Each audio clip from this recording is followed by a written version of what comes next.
Shalom, damai di hati. Bapak Ibu Jemaat yang diberkati Tuhan, saya yakin dan percaya kita masih ada dalam pemeliharaan tangan kasih Tuhan. Amin, puji Tuhan. Oleh karena itu, sebelum kita mengawali seluruh aktivitas dan tugas tanggung jawab kita, saat ini kita kembali lagi dalam program Renungan Harian Keluarga edisi Selasa 22 November 2022 bersama dengan saya Pendeta Jendi.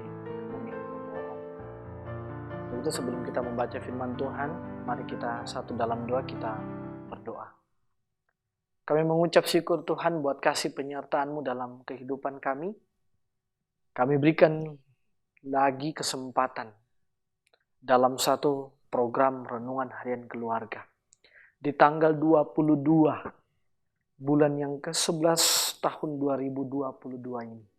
Terima kasih Tuhan. Kiranya melalui firman ini dapat menjadi penuntun hidup kami, pedoman kami dalam kami menjalani seluruh aktivitas tugas tanggung jawab kami. Ampuni kesalahan, ampuni dosa kami yang kami lakukan melawan kehendak-Mu. Sehingga dengan ini kami layak disebut anak-anak-Mu. Hanya di dalam nama Yesus kami berdoa dan kami sambut firman. Amin. Pembacaan firman Tuhan kita di saat ini terdapat dalam kitab 2 Korintus pasal 4 ayat 3 hingga ayatnya yang kelima. 2 Korintus pasal 4 ayat 3 hingga ayatnya yang kelima. Beginilah bunyi firman Tuhan.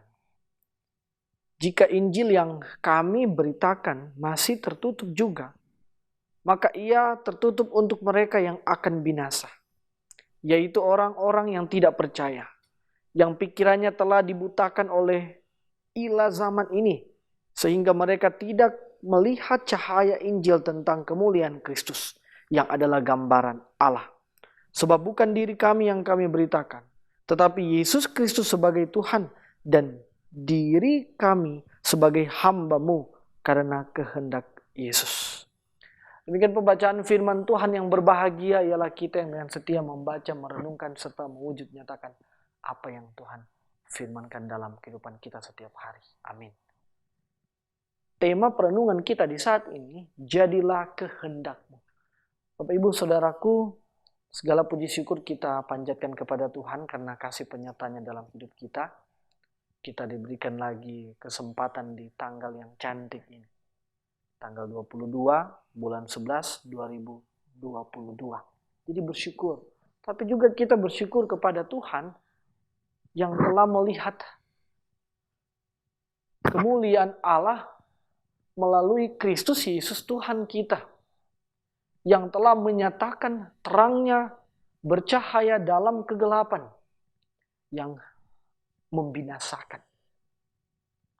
Dalam hal pemberitaan firman Tuhan, Paulus menyatakan bahwa terang itulah yang membawanya untuk memberitakan Injil.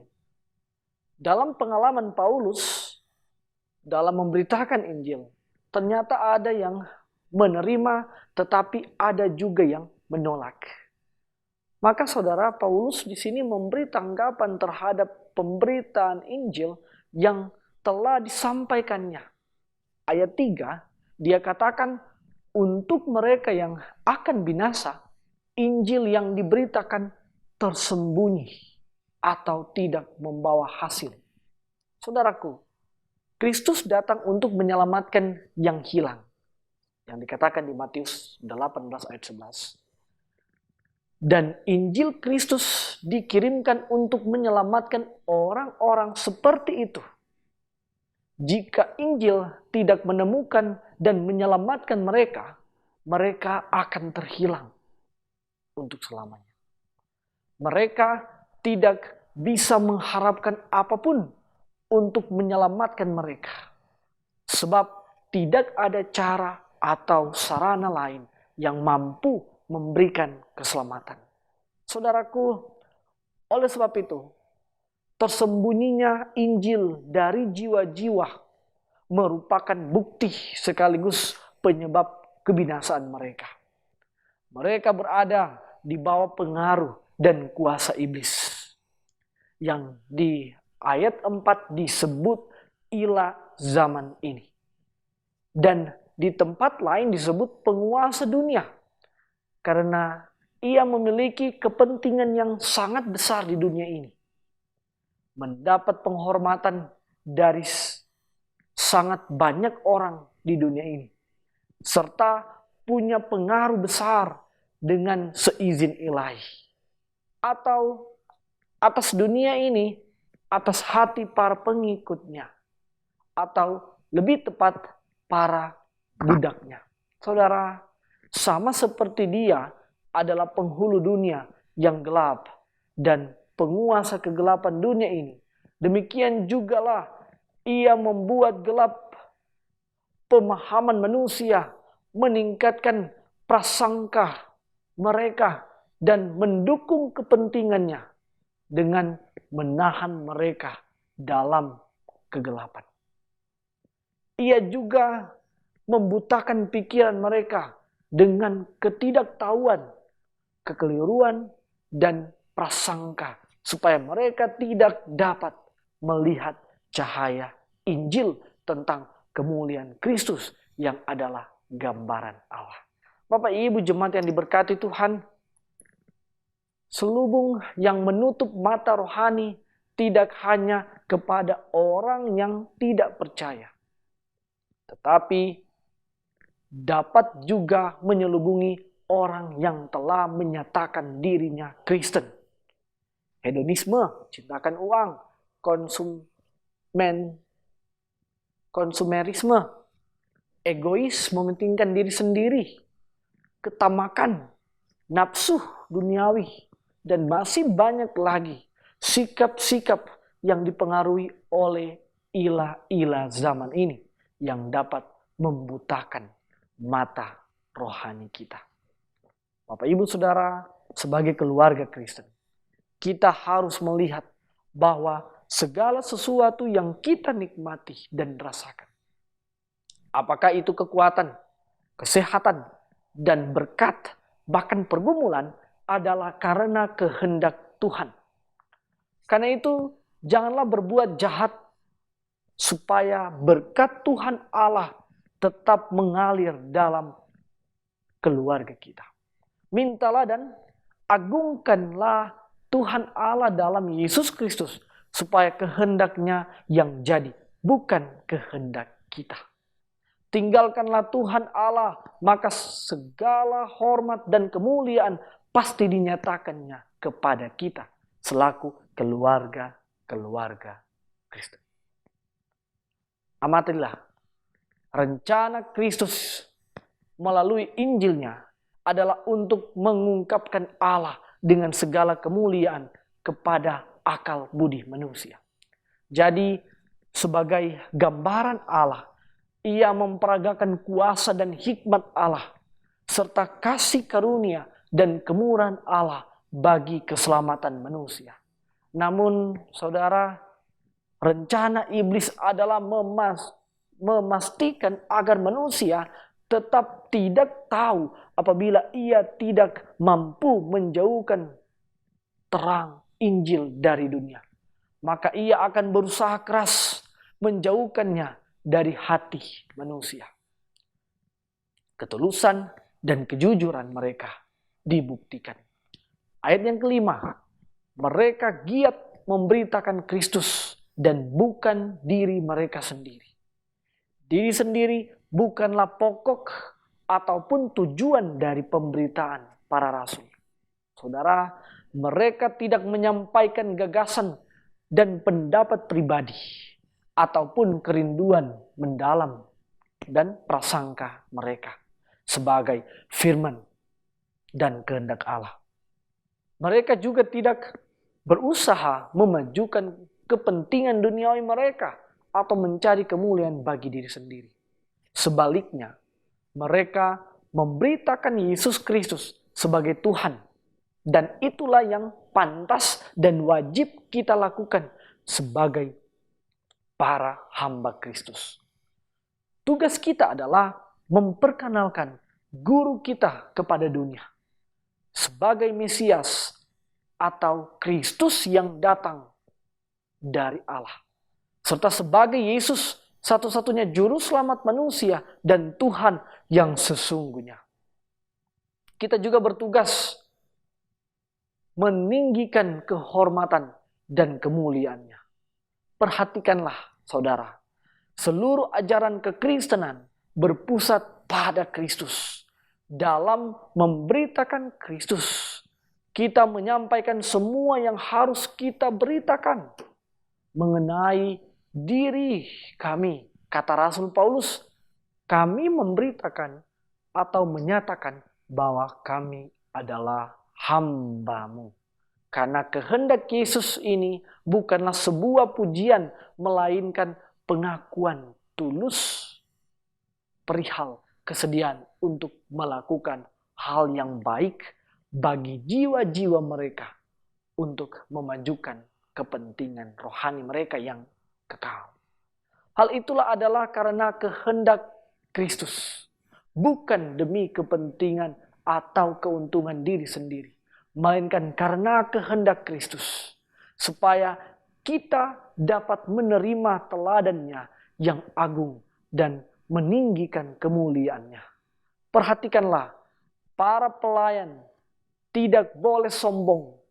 Jangan berbuat seolah-olah mau memerintah atas mereka yang dipercayakan. Karena mereka merupakan pelayan bagi jiwa-jiwa manusia. Saudara, namun pada saat yang sama, kita harus menghindari kekejian batin dengan menjadi hamba kesenangan atau hawa nafsu manusia. Jika kita mencari kesukaan manusia, maka kita bukanlah hamba Kristus. Demikian pembacaan firman Tuhan. Terpujilah Kristus. Amin. Mari kita satu dalam doa kita berdoa. Kami mengucap syukur hanya kepadamu Allah yang kami sembah di dalam nama Yesus Kristus. Terima kasih buat kasih-Mu bagi kami yang kembali dinyatakan bahwa Engkau sungguh mengasihi kami. Engkau yang rela mengorbankan diri-Mu menjadi penebusan bagi kami. Terima kasih Tuhan. Untuk itu di saat ini kami diangkat menjadi hamba-hamba-Mu untuk memberitakan kabar keselamatan, memberitakan Injil Yesus Kristus yang mati dan bangkit untuk menebus seluruh umat manusia. Terima kasih banyak Tuhan. Untuk itu Tuhan memberkati, Tuhan sertai kehidupan kami selaku jemaat-Mu. Jemaat Gemi Maranatha Selatan dari kolom 1 hingga kolom 27 diberkati Tuhan. Pribadi-pribadi, keluarga-keluarga kami diberkati Tuhan. Pekerjaan yang kami tekuni setiap hari senantiasa Tuhan campur tangan agar kami boleh menikmati berkat di balik kerja keras kami. Begitu juga bagi jemaat-Mu yang saat ini dalam pergumulan masalah kehidupan, masalah ekonomi, masalah kehidupan suami dengan istri, orang tua dengan anak, masalah berjemaat, bermasyarakat. Tuhan, ampuni kami, mampukan kami untuk memahami setiap momen yang ada dalam hidup kami. Terlebih lagi, menyangkut tantangan rintangan hidup. Ajarkan kami sehingga kami tetap terus berpaut hanya kepadamu. Mengandalkan Tuhan. Sehingga setiap masalah kehidupan kami dapat kami tanggung di dalam Tuhan. Terima kasih banyak Tuhan. Bagi anggota jemaat yang saat ini dalam pergumulan sakit, hadir dalam kehidupan mereka. Jamah bagian tubuh mereka yang sakit. Obat-obatan yang mereka konsumsi. Makanan, minuman. Kami percaya melalui sarana itu boleh terciptanya penyembuhan dalam hidup mereka. Terima kasih banyak Tuhan. Keluarga mereka Tuhan memberkati. Kami juga mendoakan buat anggota jemaat-Mu yang saat ini bersyukur atas kasih penyertaan Tuhan. Sukses dalam studi. Bersyukur sukses dalam pekerjaan. Bersyukur atas ketambahan usia perkawinan, usia pribadi. Perlengkapi sukacita mereka dengan segala berkat yang telah Tuhan sediakan di hari-hari hidup mereka. Terima kasih banyak Tuhan. Semua perangkat pelayanan yang ada di Jemaat Gemi Maranatha Pas Selatan diberkati Tuhan. Diaken, penatua dari kolom 1 hingga kolom 27, penatua biprah, bahkan juga motivator kolom, pengurus kelompok biprah, kelompok pelayanan lansia, penasehat badan pekerja, majelis jemaat diberkati Tuhan. KPPJ, Panji Yosua, Kostor, pegawai gereja, bahkan semua yang memberikan di dalam pelayanan. Secara khusus tim multimedia Gemi Maranatha Pas Selatan yang dengan setia mempersiapkan, menayangkan semua program-program renungan yang tentunya dapat menjadi saluran berkat dalam kehidupan jemaat. Tuhan memberkati tim multimedia dalam kehidupan mereka, pribadi, keluarga mereka. Apa yang mereka butuhkan, perlukan, Tuhan yang pasti akan memperlengkapi. Terima kasih banyak Tuhan. Kami mendoakan juga badan pekerja majelis jemaat Gemi Maranatha Pas Selatan yang diketuai oleh Pendeta Ibu Silvana Tuaidan Nyonya Kaunang. Diberkati Tuhan bersama dengan anak-anak, bahkan orang tua, bahkan keluarga besar keluarga Kaunang Tuaidan. Wakil badan pekerja, sekretaris, bendahara, anggota, semua diberkati Tuhan. Bahkan di dalamnya para pendeta. Tuhan yang senantiasa campur tangan dalam kehidupan kami. Kami juga menopang dalam doa untuk para hamba-Mu, pemerintah, pemimpin kami, kehidupan berbangsa dan bernegara. Diberkati Tuhan. Dari tingkat pusat hingga yang ada di Kota Tomohon, yang ada di Kelurahan Pas Selatan 1 dan Pas Selatan 2. Semua kepala-kepala lingkungan diberkati Tuhan. Mampukan mereka menjalankan tugas tanggung jawab kepemerintahan. Sehingga cita-cita bangsa boleh tercapai. Masyarakat yang adil, makmur, dan sejahtera. Terpujilah Engkau Yesus Kristus Tuhan dan Juru Selamat kami yang hidup. Kami berdoa sambil tetap terus mengucap syukur kepadamu. Haleluya. Amin.